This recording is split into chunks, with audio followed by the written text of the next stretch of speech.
sebagaimana syarat yang diajukan, yang biasa dilakukan di LPSK ya gitu. Jadi harus ada surat permohonan. Yang pasti kami memiliki legal standing karena Bang Rudi sudah memberikan kuasa kepada kami, dan juga ada dokumen-dokumen yang lain terkait misalnya dengan putusan yang sudah dikeluarkan oleh tim kode etik Polda NTT gitu, dan juga beberapa surat-surat dan dokumen-dokumen yang menjadi keterkaitan dalam kasusnya Kakak Rudi gitu.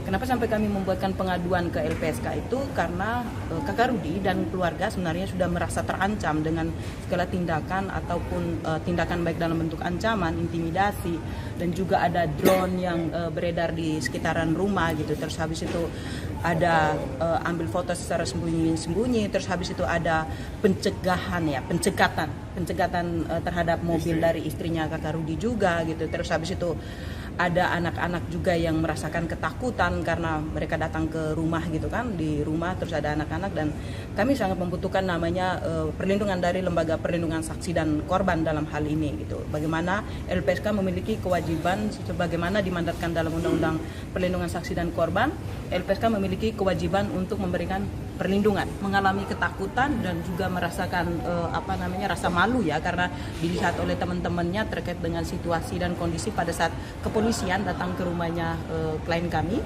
dan akhirnya anak-anak menjadi takut dan menangis terus gitu, dan meminta dukungan terus dari bapaknya gitu terkait dengan bagaimana situasi, bagaimana cara dia menghadapi teman-temannya gitu, apa yang dikatakan oleh teman-temannya saat mengetahui terjadinya kasus seperti ini gitu. Hal seperti itu kan tidak dipikirkan oleh aparat penegak hukum, di mana polisi itu sebagai salah satu institusi yang seharusnya memberikan perlindungan terhadap masyarakat. Dalam hal ini itu adalah perempuan dan anak yang menjadi keluarga dari Kakak Rudi gitu. Makanya pada siang hari ini kami meminta kepada LPSK, di mana kami melihat kasusnya Kakak Rudi itu adalah sebagai korban dari sebuah peristiwa pidana gitu.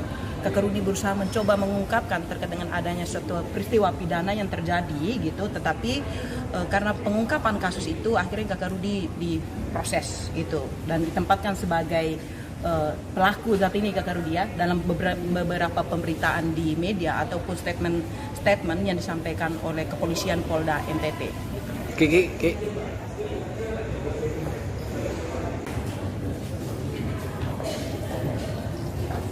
Saya mohon izin Pak Kapolri, Bapak Kadif Propam, Bapak Kapolda NTT. Saya hanya minta begini, kalau saya salah, saya pasti mohon maaf kepada oknum-oknum termasuk Bapak Kapolda. Tapi kalau saya benar dan ruang mencari kebenaran itu tidak didapatkan dari institusi dalam hal ini Polda NTT, saya pasti mencari keluar. Karena apa?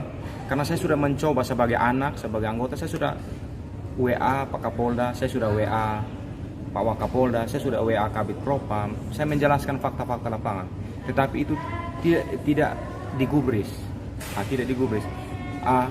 kemudian saya ini beberapa kali dituduh dalam hal-hal yang benar-benar saya tidak lakukan. Bahkan saya ini dipanggil dan ditegur salah satu PJU bahwa saya otak dibalik demonstrasi Catar Akpol yang di dalamnya ada anak Pak Kapolda. Itu menurut saya, dugaan saya, mungkin pimpinan itu marah karena isu itu, padahal ini kan hal yang tidak benar. Maka saya hanya berharap sebagai yang saya tidak tahu posisi saya masih mantan anggota Polri atau anggota Polri, saya minta pimpinan itu harus bijaksana ketika mendapatkan informasi, itu harus bijaksana, panggil anggotamu, panggil anakmu. Akhirnya pernyataan-pernyataan yang dikeluarkan oleh Polda NTT dampaknya memalukan institusi. Saya sebagai anggota Polri, tapi saya juga sebagai masyarakat anak NTT, yang ketika saya membiarkan isu ini berkembang, dampak itu besar. Dampak sosial itu akan berdampak kepada keluarga, anak, istri saya. Sehingga saya harus bersuara. Kalau suara saya untuk menyampaikan kebenaran ini di-cut, tidak ada nilainya, lalu untuk apa saya harus berbicara kepada pimpinan? Jadi saya hanya minta, jadi pemimpin itu harus menempatkan diri sebagai orang tua, kakak, itu harus ada poin itu. Karena tidak ada poin itu, dampaknya rusak untuk institusi. Saya hanya mau bilang begini, hari ini saya dipecat, Kabid Propam dipecat, Kabid Humas dipecat, Kapolda pun dipecat, institusi ini agak tegak lurus. Tetapi dampak memalukan institusi itu karena kita saling berdebat di publik, dampaknya besar untuk institusi dan termasuk untuk kepercayaan rakyat kepada institusi. Kalau kita bicara tentang mencintai institusi, itu dari perbuatan nyatanya, bukan daripada yang hanya diumbar-umbar. Perbuatan nyata itu yang harus kita tunjukkan.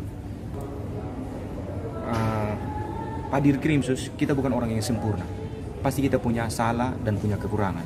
Kekurangan itu yang harus ada diskusi dalam satu organisasi. Komunikasi yang baik, bukan semata-mata menjustifikasi kita bahwa kita anggota yang paling buruk. Nah, itu kira-kira seperti itu. Jadi pemimpin yang bijaksana. Gitu. Oke. Ini Bang, pendapatnya terkait dengan tuduhan kekayaan tidak wajar. Gini aja. Saya makanya ini nih framing-framing yang saya ini selama saya hidup ya, saya baru punya satu sertifikat tanah yang keluarnya baru kemarin itu, bulan lalu. Selama saya hidup ini baru punya satu sertifikat atas nama saya yang baru saya buat. Bisa cek di pertanahan. Jadi kekayaan ini tidak bisa kita tipu. Kekayaan ini tidak bisa kita tipu. Ini kan yang dibangun seolah-olah saya ini kaya raya. Apa saya kaya raya? Nanti bentuk tim independen termasuk Propam Mabespori, saya buka semua. Bang, ancaman-ancaman itu udah berapa lama sih Bang terhadap Abang dan keluarga Bang? Saya mau sampaikan begini.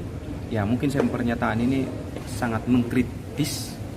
Bahkan sampai tadi pagi ada oknum-oknum yang mendatangi orang-orang yang harus memaksa orang itu pernah memberikan saya duit. Ada bukti-buktinya. Yeah. Jadi saya ingatkan, kalau oknum anggota yang tidak mengerti, yang tidak tahu apa yang terjadi, jangan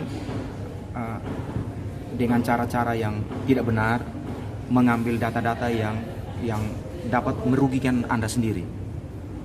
Jangan mengikuti perintah-perintah yang dapat merugikan Anda sendiri, karena saya akan menyampaikan fakta. Gitu.